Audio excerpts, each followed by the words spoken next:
शेतकरी मित्रांनो, शेवगा शेतीमध्ये जर आपल्याला यशस्वी व्हायचं असेल तर आजचा हा व्हिडिओ आपणा सर्वांसाठी खूप महत्त्वाचा आहे.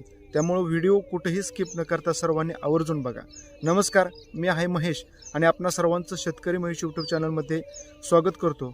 तर शेतकरी मित्रांनो, ज्या शेतकऱ्यांना शेवगा शेती करण्याची इच्छा आहे किंवा ज्या शेतकऱ्यांनी शेवगा लागवड केलेली आहे, अशा सर्व शेवगा उत्पादक शेतकऱ्यांनी किंवा शेवगा शेती करू इच्छिणाऱ्या शेतकऱ्यांसाठी पहिली गोष्ट म्हणजे जमिनींची निवड करणं, दुसरी गोष्ट बियाणांची निवड आणि तिसरी गोष्ट लागवडीचं योग्य अंतर.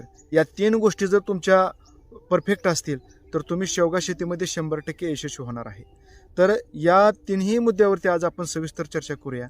त्याच्यामध्ये पहिली गोष्ट म्हणजे काय, तर जमिनींची निवड करणं.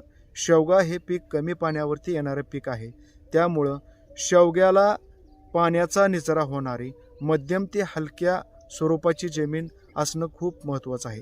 जर आपण शेवगा पाझराच्या जमिनीमध्ये, पाणी साचणाऱ्या जमिनीमध्ये किंवा खारवड जमिनीमध्ये, कर्लयुक्त जमिनीमध्ये शेवगा लागवड जर केली तर त्या ठिकाणी आपला शेवगा यशस्वी होत नाही.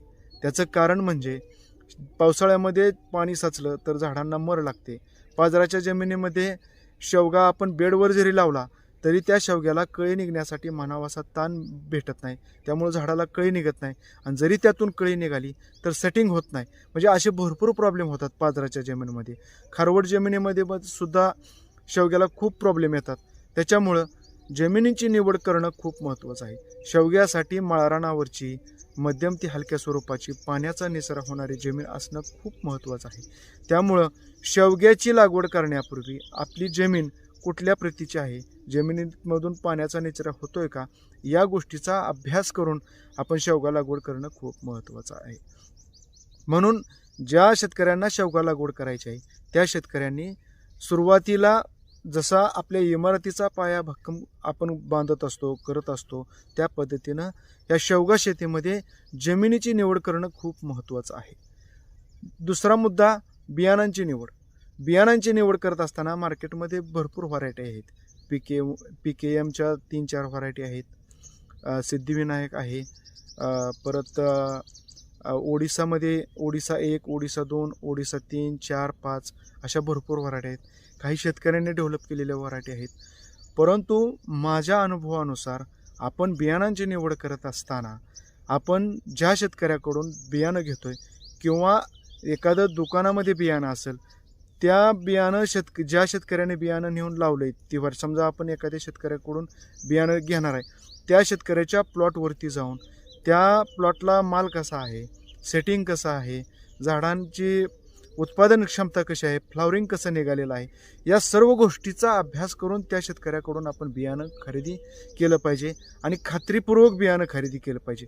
जर आपण जमीन निवडली आणि बियाणामध्ये जर आपण प्लॉट न बघता बियाणं जर खरेदी केलं तर भविष्यामध्ये जर आपल्या प्लॉटमध्ये लाल शेंगांची झाडं आली, परत आकुड शेंगांची झाडं आली, काही झाडांना सेटिंग लवकर होत नाही, काय सेटिंग धरण्यासाठी झाडं त्रास देते ती, असं जर बियाणं आलं तर आपला त्या प्लॉटवरती अवांतर खर्च होतो. मग आपण सेटिंग होण्यासाठी रासायनिक दुकानांच्या खतातून वेगवेगळे औषधं आणायची, त्याचे स्प्रे घ्यायचे, वॉटर सोल्युबल खतं वेगवेगळे सोडायची आणि अशा गोष्टीतून आपला त्या शेवग्यावरती अवांतर खर्च होतो आणि आपल्याला त्या शेवग्यामधून पाहिजे असं उत्पादन होत नाही आणि त्यावेळेस आपल्याला म्हणजे शेतकऱ्यांचा तोटा होतो. म्हणून शेवगा शेती करत असताना, शेवगा लागवड करत असताना बियाणांची देखील खात्री करून योग्य बियाणं निवडलं पाहिजे. शेतकरी मित्रांनो, आजच्या व्हिडिओमधला तिसरा आणि सर्वात महत्त्वाचा विषय म्हणजे शेवगा शेती करत असताना शेवगा शेतीमध्ये लागवडीचं योग्य अंतर असणं खूप महत्त्वाचं आहे. म्हणून मी माझ्या शेतामध्ये सुरुवातीला जी 2 एकर लागवड केली होती त्या लागवडीचं अंतर 2 ओळीतलं अंतर 11 फूट ठेवलं होतं आणि 2 झाडातलं अंतर 7 फूट ठेवलं होतं. परंतु 11 फूट अंतर ठेवल्यानंतर झाडांची अशा पद्धतीनं दाटी झालेली आहे. 2 झाडाच्या फांद्या एकामेकात पूर्ण गुंतलेल्या आहेत. लागवडीमध्ये अंतर जवळ असल्यामुळं माल हार्वेस्टिंग केल्यानंतर त्या माल आपल्याला एकत्र गोळा करणं खूप अवघड होऊन जातं आहे. दुसरी सगळ्यात महत्त्वाचा विषय म्हणजे आपण ज्यावेळेस मॅन्युअल पद्धतीनं किंवा ब्लोअरच्या साह्यानं किंवा आपण ज्यावेळेस स्प्रे घेत असतो तर स्प्रे घेताना अशा फांद्या एकदम आडव्या आल्यामुळं खाली आल्यामुळं आपल्याला चालता येत नाही, त्यामुळे स्प्रे व्यवस्थित होत नाही. आणि सगळ्यात महत्त्वाचा विषय म्हणजे झाडामध्ये सूर्यप्रकाश राहत नाही, हवा खेळती राहत नाही, त्यामुळे सेटिंग होत नाही, फ्लावरिंग ड्रॉप होतं. तरी 11x7 2 ओळीतलं अंतर 11 फूट आणि 2 झाडातलं अंतर 7 फूट त्याची ही लागवड आहे. आता हे समोर जी लागवड लावलेली आहे ही 14x8 वरती आहे. ही अंतर माझ्या अभ्यासानुसार, माझ्या अनुभवानुसार, मी माझ्या शेतात केलेल्या प्रयोगानुसार मला योग्य वाटते.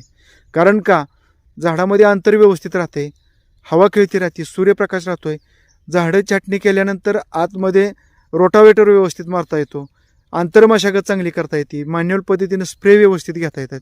तर हे 14x8 अंतराची लागवड आहे.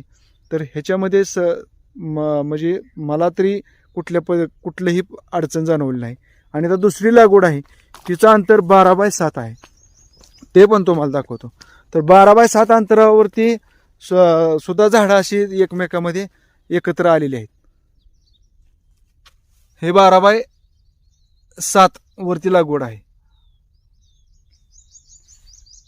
तर माझ्या मते किंवा माझ्या अनुभवानुसार शेतकऱ्यांनी शेवगा लागवड करत असताना लागवडीचं अंतर ठेवताना 2 ओळीतलं अंतर 14 ते 15 फूट ठेवावं आणि 2 झाडातलं अंतर साधारण 7 ते 8 फूट ठेवावं. 9 फूट ठेवलं तरी पण चांगलं आहे.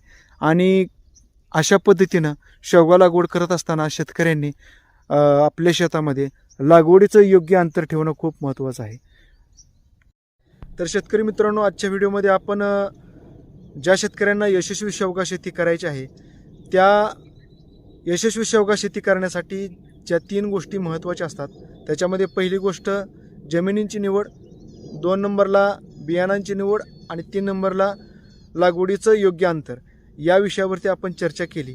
पुढच्या व्हिडिओमध्ये आपण अशीच शेवगा शेती किंवा इतर फळबाग शेतीविषयी माहिती घेऊन येऊया. आपल्या चॅनलवरचे व्हिडिओ जर आपणा सर्वांना आवडले तर शेतकरी महेश यूट्यूब चॅनलवरच्या व्हिडिओला लाईक करा, शेअर करा आणि शेतकरी महेश यूट्यूब चॅनलला सबस्क्राईब करायला विसरू नका. पुढच्या व्हिडिओमध्ये आपण अशीच उपयुक्त माहिती घेऊन येऊया. तोपर्यंत आपल्या सर्वांना नमस्कार.